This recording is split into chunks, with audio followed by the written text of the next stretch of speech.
இது ஒரு செய்யும் முறை வந்து சிரட்டை புட்டு. இது பண்டுள்ள முதியோர்கள் வந்து இப்படி தான் புட்டை வச்சு சாப்பிடுவோம்.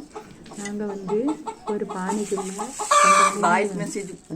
மட்டையை வெட்டி உள்ளே வச்சு சுக்கு நாரையும் உள்ளே வச்சு அதுக்குள்ள ஸ்மெல்லு வந்து அழகாக மனமாக இருக்கும்.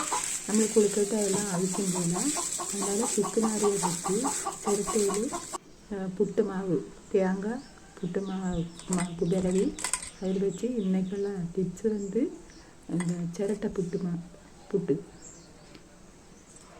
எல்லாரும் ட்ரை பண்ணி செய்து பாருங்கள். நல்லா டேஸ்ட்டாக இருக்கும். சுக்கு நாரி வச்சதுனால புட்டு நல்ல மணமாக இருக்கும்.